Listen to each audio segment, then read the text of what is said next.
This is the second film in a 3-part series about the creatures that inhabit our cacti and succulent collections. And in this film, I'm going to be looking at environmentally friendly ways in which we can reduce the pest problem and perhaps eliminate some of those pests that we might encounter. First off, it's really important that we grow our plants in the best way possible. Healthy plants are less susceptible to pests. So going back to an earlier film, which was about the naming of plants, find out what you're growing, where it comes from, what are its perfect growing conditions, what kind of light does it need, how much water does it need, etc. And do your best to try and match those conditions. So healthy plants are less susceptible to pests. So that's the first point. Secondly, be really vigilant and regularly check your plants. So for example, red spider mite and scale insect really like dry environments. So when you have a new colony developing, it's more likely to be on the sunny side of a plant, which typically is against the glass of a greenhouse or windowsill. So occasionally turn your plants around and see if you can find a pest problem in the really early stages when it's much easier to control and reduce, and before there's any scarring to any of your plants. Do what you can to encourage the good guys. So in the previous film we talked about things like spiders. Let these creatures roam, which is a good reason for not using pesticides, which I'll come on to in the third film. And then finally, when you acquire a new plant, keep it separate or put it into quarantine, keep it away from the other plants, and at the first possible opportunity, give it a thorough check and ideally repot it. Removing the old soil, replacing it with new, removing the old container, replacing it with a new one. And with the containers, if you are recycling and using an old one, you can sterilise it. Plastic containers, the sort of the standard plastic containers tolerate boiling water being poured over them. You can give them a thorough clean, and that can be a great help. And then also with the compost, make sure the compost you're using is clean. You can sterilise that in the oven if you needed to.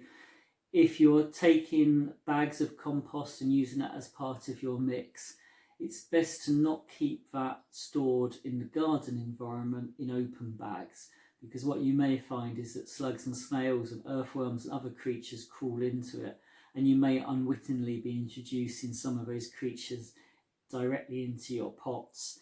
And some of them, of course, like the slugs and snails, can cause some damage, and it may be that the eggs are actually in the compost.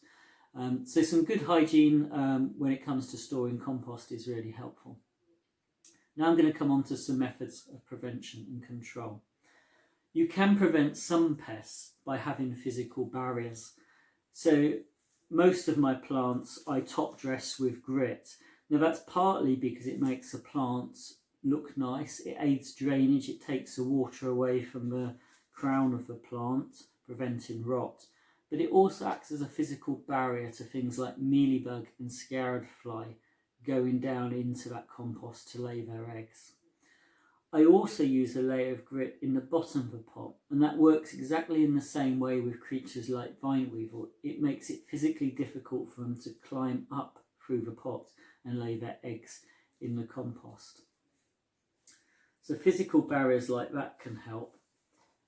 With containers and pots, you could use something like gauze or mesh in the bottom to cover the small holes there to make it more difficult for creatures to go up through. You could recycle materials that you get vegetables and fruit in, so such as this bag had onions in, with the bags that lemons and oranges are sold in. You could use these, you could use tights, all manner of materials, ideally ones that the water will drain through though.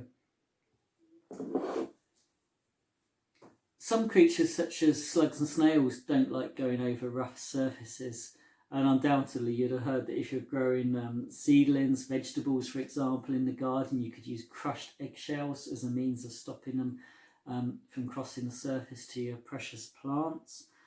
You can purchase things like these wool pellets, which again create a rough surface and may help.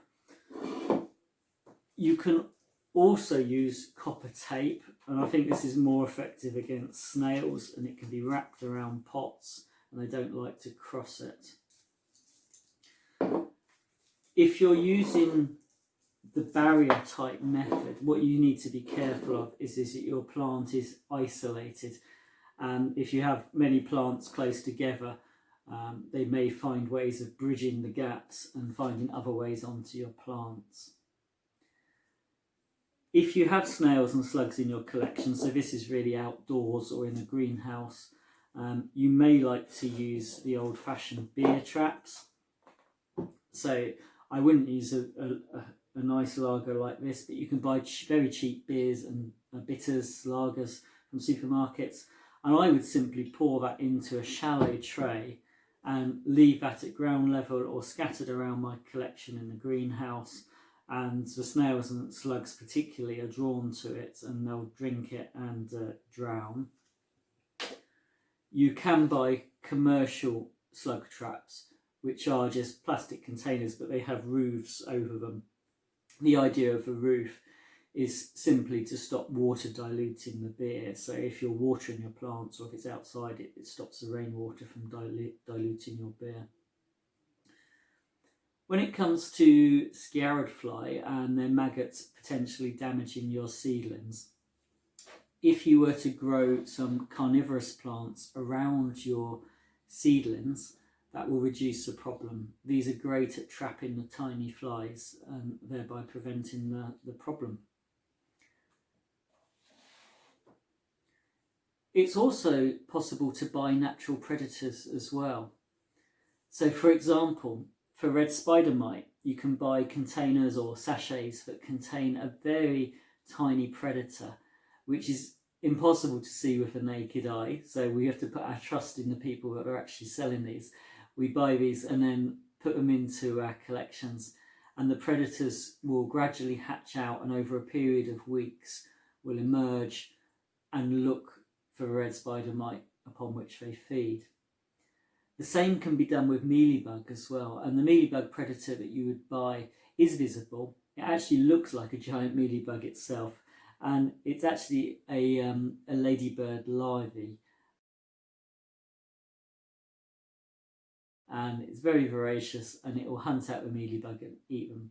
And if you're lucky, when it changes into a ladybird, if a ladybird stays in your collection, that will also eat the mealybug as well. And they're great fun to watch, and definitely work, and I've tried those. There's also tiny worms called nematodes that you can use, particularly to control vine weevil and slugs. And these are watered into the garden environment, your greenhouse, your pots, adding the nematodes into the soil. Well, they'll seek out the pests and then lay their eggs within them.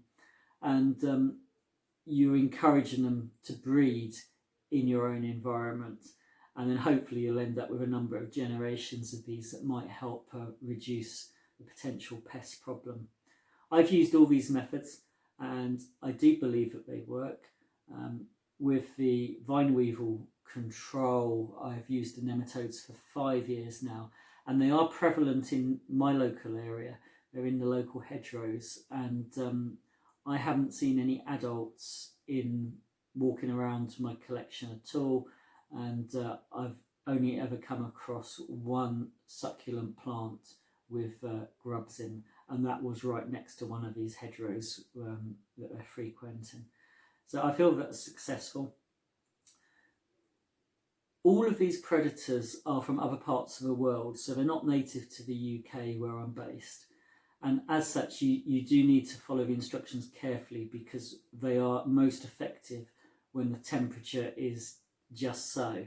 So find out what those conditions are, and then you can release a predator. The other factor you need to consider is, have you actually got the pest for them to eat? If you don't have a pest problem, don't use these, because they'll have nothing to eat and they'll starve. So you need to wait until you have got a pest problem, going back to being vigilant. Low level pest problem, you can introduce the predators and hopefully they will help you.